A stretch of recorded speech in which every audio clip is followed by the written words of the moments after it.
Friends, welcome to Annie's vlogs. So இந்த வீடியோவில் நான் என்ன கவர் பண்ணியிருக்கேன் அப்படின்னு பார்த்தீங்க அப்படின்னா, வியாழக்கிழமை செஞ்ச லக்ஷ்மி குபேரர் பூஜையை தான் வந்து கவர் பண்ணியிருக்கேன். ஸோ இது வந்து 9வது வாரம். இந்த ஜேர்னி வந்து நான் ஸ்டார்ட் பண்ணது இந்த வருஷம் தீபாவளி அன்னைக்கு வந்து ஃபஸ்ட்டு நான் லக்ஷ்மி குபேரர் பூஜை பண்ணேன். அதுக்கப்புறம் அந்த வீக்லேருந்து வியாழக்கிழமை ஃபஸ்ட்டு வியாழக்கிழமையாக எடுத்துகிட்டு அதிலேருந்து 9 வியாழக்கிழமைகள் வந்து கண்டினியூஸாக வந்து லக்ஷ்மி குபேரர் பூஜை பண்ணணும் அப்படின்னு பிளான் பண்ணியிருந்தேன். என்னை ரெகுலராக ஃபாலோ பண்ணிகிட்ருக்கிறவங்க எல்லாருக்குமே இது தெரியும். ஸோ வாரம் வந்து நான் வந்து என்னோடய பூஜையை வந்து அப்டேட் பண்ணிகிட்ருக்கேன். ஸோ இது வந்து ஃபைனல் வாரம். இந்த வாரத்தோட பூஜையுமே வந்து சிறப்பாக முடிஞ்சிருச்சு. அதில் எனக்கு ரொம்ப ரொம்ப சந்தோஷம்.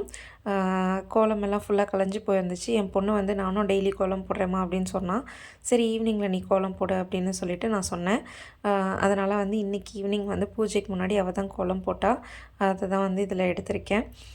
இந்த மஞ்சள் குங்குமம் நான் வைக்கிறத பார்த்துட்டு அவளும் வந்து வச்சிட்ருந்தா. அப்புறம் என்னோடய கொழுந்தனார் பொண்ணு வந்து வீடியோவில் வந்து கவர் ஆகிட்டு வந்து விளையாடிட்டு இருந்தா.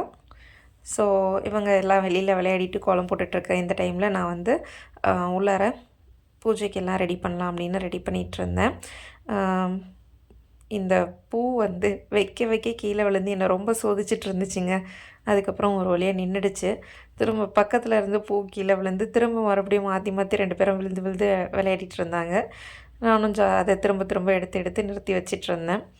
ஸோ வந்து வழக்கம் போல் குபேர பானை, அப்புறமா வந்து ரங்கநாதர் லக்ஷ்மி தாயார் இருக்கிற அந்த சிலை, அதுக்கப்புறம் ஸ்வர்ணாகர்ஷ்ண பைரவரோட யந்திரம், அப்புறம் நம்மளோட லக்ஷ்மி குபேரர் படம், அப்புறம் சிவ குடும்பம் இருக்கிற அந்த சிலை, அப்புறம் குலதெய்வ சொம்பு இதெல்லாமே வந்து வச்சுருக்கேன்.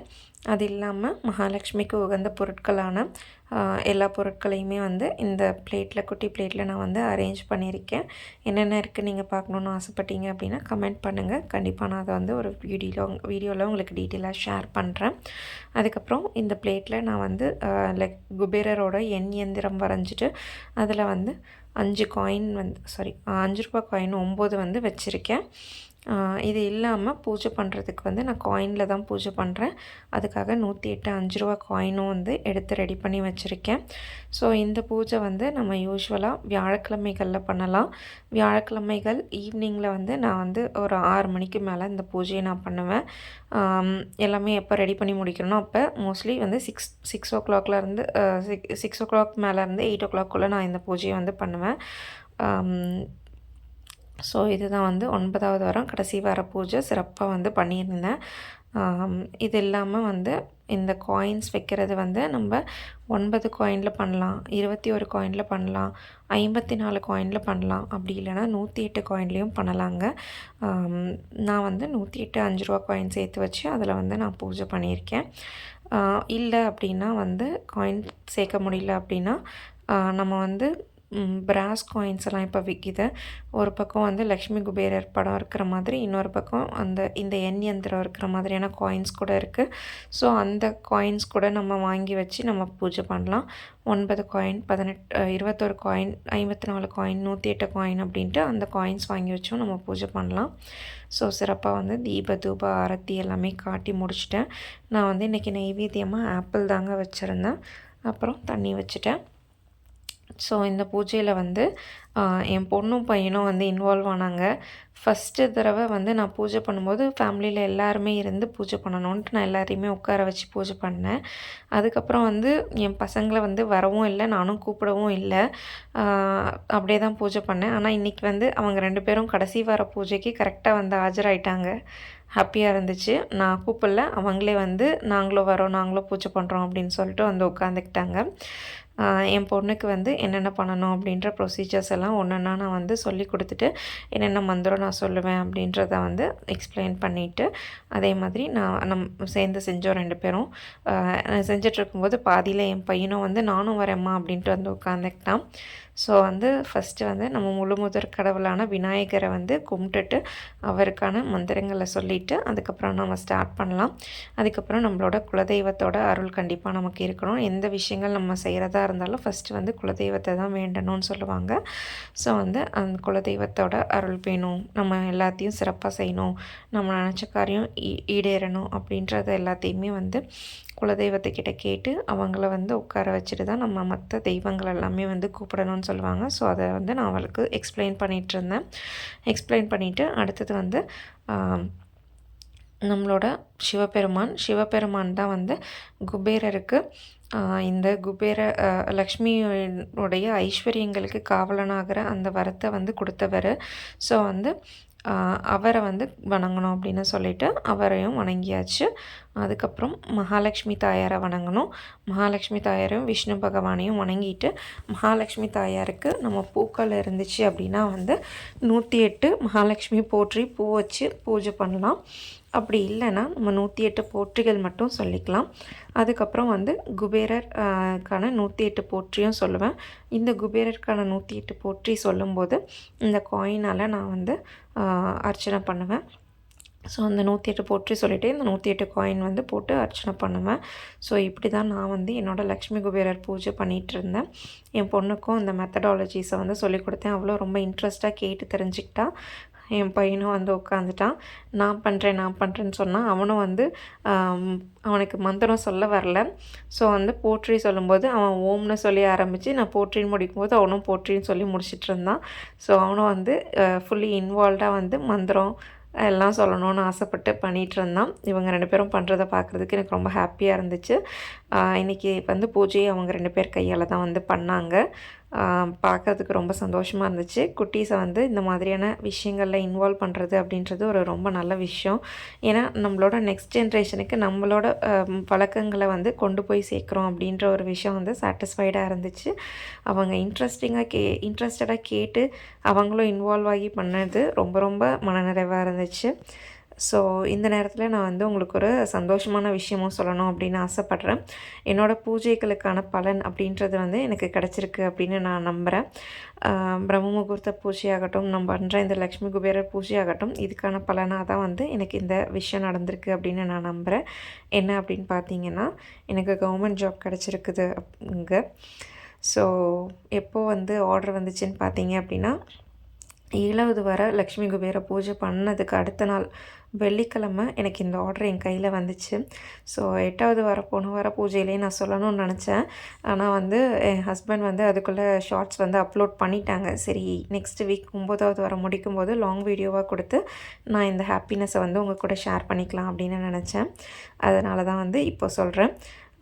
ஃபஸ்ட்டு பிரம்ம முகூர்த்த பூஜை மார்கழி 1ஆந்தேதி அப்போவே வந்து ஒரு குட் நியூஸ் நடந்திருக்கு. நான் அதை உங்களுக்கு சொல்கிறேன் அப்படின்னு சொல்லியிருந்தேன் இல்லையா, அந்த குட் நியூஸ் இது தாங்க. ஸோ வந்து ஆர்டர் வந்து வந்தப்போ ஹஸ்பண்ட் வீட்டில் இல்லை, நான் மட்டும் தான் இருந்தேன். டிஎன்பிஎஸ்சிலேருந்து லெட்ரு வந்துருந்துச்சு. ஸோ அந்த லெட்ரு பார்த்துட்டு என்னடா வந்திருக்கு, கடைசியாக வந்து குரூப் 2 எழுதினேன், அதுக்கு வந்து ப்ரிஃபரன்ஸ் எதுவும் கொடுக்கலன்றதுனால அதுக்கு எதுவும் கேட்டு வந்திருக்குமா இல்லை என்னென்னு தெரியலையே அப்படின்ட்டு யோசிச்சுட்டே தான் ஓப்பன் பண்ணேன்.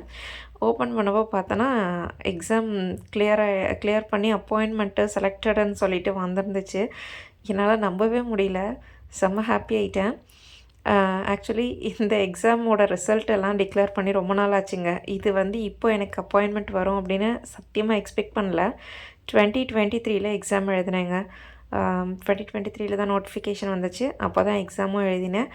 ப்ரிலிம்ஸ் முடிச்சுட்டு இன்டர்வியூக்கு வந்து 2024 நடந்துச்சு. சென்னை போயிட்டு அட்டன் பண்ணிட்டு வந்தேன். அதில் வந்து ஒரு 3 மார்க்கில் மிஸ் ஆகிடுச்சு. அப்படின்ட்டு ஓகே வெக்ஸ் ஆகிட்டேன் கிட்டத்தட்ட. ஏன்னா நான் போய் அட்டன் பண்ண ஃபஸ்ட் இன்டர்வியூ கிடச்சிரும் கண்டிப்பாக அப்படின்னு ஒரு நம்பிக்கையோடு இருந்தேன். நான் நல்லா பண்ணியிருந்தேன் இன்டர்வியூ. பட் வந்து ஒரு 3 மார்க்ஸில் மிஸ் ஆகிடுச்சு அப்படின்னு நினைக்கும் போது ரொம்ப கஷ்டமாக தான் இருந்துச்சு. சரி ஓகே, அடுத்த டைம் பார்த்துக்கலாம் அப்படின்ட்டு எழுதினேன். அடுத்த எக்ஸாமும் எழுதி முடித்து மே மந்தில் கவுன்சிலிங்லாம் போயிட்டு வந்தேன். பட் அதுலேயும் வந்து மிஸ் ஆகிடுச்சு தான் சொல்லணும். அதுலேயும் வந்து வரல. சரி ஓகே அப்படின்னு சொல்லிட்டு விட்டுட்டேன். கிட்டத்தட்ட வந்து ஒன்றும் மேலே போயிட்டு வந்து இப்படியே போயிட்டுருக்கு. ஒரு 6 வருஷமாக என்னோடய எக்ஸாம் ப்ரிப்பரேஷன் ஜேர்னிங்க. 2019 நான் வந்து எக்ஸாமுக்கு ப்ரிப்பேர் பண்ணிகிட்ருக்கேன். 2020 லாக்டவுன் வந்துருச்சு. ஸோ ஃபுல் ஃப்ளெஜ்டாக அந்த டைம்லலாம் ப்ரிப்பேர் பண்ணிகிட்ருந்தேன். அதுக்கப்புறம் வந்து அப்படியே தான் ஃபுல்லாக எக்ஸாம் ப்ரிப்பரேஷன் அப்படியே தான் போச்சு. ஆனால் வந்து எதுவுமே கிளியர் ஆகலை. எல்லாமே பக்கத்தில் போயிட்டு இந்த மாதிரி தான் வந்து போயிடுச்சு.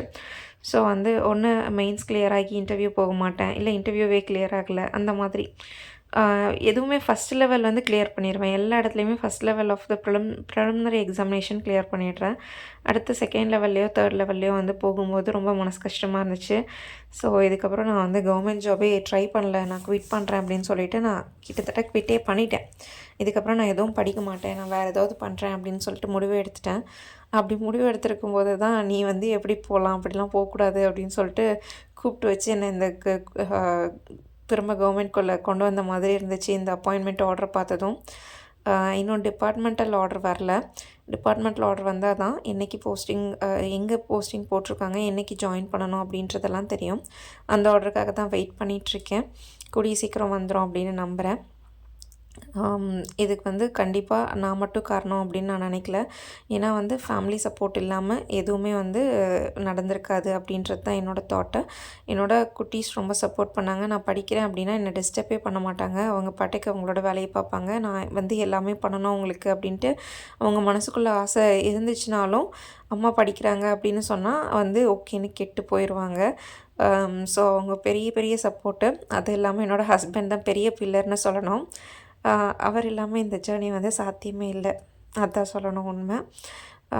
ஸோ வந்து அவர், அது இல்லாமல் ஃபேமிலியில் எல்லாருமே அவள் படிக்கணும்னு முடிவு எடுத்திருக்கா, அவளோட ட்ரீம்க்காக அவள் படிக்கிறா, அவள் படிக்கட்டும், மீத்ததெல்லாம் நாங்கள் பார்த்துக்குறோம் அப்படின்னு சொல்லிட்டு ஃபேமிலி மெம்பர்ஸ் ரொம்பவே சப்போர்ட். என்னோடய இன்லோஸ் ஆகட்டும், பேரண்ட்ஸ் ஆகட்டும், என்னோடய வெல்விஷர்ஸ் ஆகட்டும், எல்லோரும் ரொம்ப ரொம்ப சப்போர்ட் பண்ணாங்க.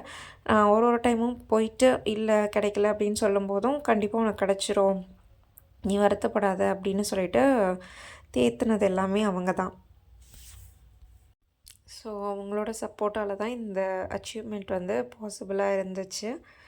ஃபேமிலி சப்போர்ட் இல்லாமல் என்னால் இதை தனியாக சாதிச்சிருக்க முடியுமா அப்படின்றது எனக்கு டவுட்டான விஷயந்தான். கண்டிப்பாக எல்லாரோட சப்போர்ட்டோடைய தான் நான் வந்து இந்த விஷயத்த வந்து சாதிச்சிருக்கேன். அதுக்காக இந்த நேரத்தில் நான் எல்லாத்துக்கும் வந்து தேங்க் பண்ணிக்கிறேன். என்னோட நன்றியை நான் தெரிவிக்கிறதுக்கு எனக்கு வார்த்தையே வரல. ஏன்னா வந்து நன்றி அப்படின்ற ஒரு வார்த்தைக்குள்ளே இவங்க பண்ண விஷயங்கள் எல்லாத்தையுமே வந்து ஃபினிஷ் பண்ணிட முடியாது. அது உள்ளே இருந்து பார்த்தா தான் அது வந்து எவ்வளோ பெரிய விஷயம் அப்படின்றது தெரியும். இந்த வீடியோ பேசுகிறதுக்குள்ளே நான் பல தடவை ஸ்டாப் பண்ணி பேசுகிற மாதிரி தான் இருந்துச்சு. ஏன்னா அவ்வளோ ஃபீலிங்ஸான மூமெண்ட் இது. ஸோ என்னால் கண்டினியூஸாக பேசவே முடியலை. Happiest moment. ஸோ எல்லாமே சிறப்பாக முடிஞ்சதில் எனக்கு ரொம்ப சந்தோஷம். இதுக்கு மேலே பேசுகிறதுக்கு என்கிட்ட ஒன்றுமே இல்லை. எல்லாமே சொல்லி முடிச்சிட்டேன். Thank you all. உங்கள் ப்ரேயர்ஸில் என்னை வச்சதுக்காகவும், என் கூடவே இந்த ஜேர்னியில் எனக்கு ஃபுல்லாக சப்போர்ட்டிவாக ட்ராவல் பண்ண எல்லாருக்குமே ரொம்ப ரொம்ப ரொம்ப நன்றி. பிரபஞ்சத்துக்கும் கடவுளுக்கும் ரொம்ப நன்றி தெரிவிக்க கடமைப்பட்டிருக்கேன். ஸோ இந்த வீடியோவை நான் இதோட ஸ்டாப் பண்ணிக்கிறேன். இந்த வீடியோ பிடிச்சிருந்துச்சு அப்படின்னா கண்டிப்பாக ஒரு லைக் கொடுத்துட்டு இந்த சேனலை சப்ஸ்கிரைப் பண்ணிக்கோங்க. உங்கள் ஃப்ரெண்ட்ஸ் அண்ட் ஃபேமிலிக்கும் ஷேர் பண்ணுங்கள். கடைசி வரைக்கும் இந்த வீடியோவை பார்த்த எல்லாருக்குமே தேங்க்ஸ். Bye friends. இன்னொரு vlogல பார்க்கலாம்.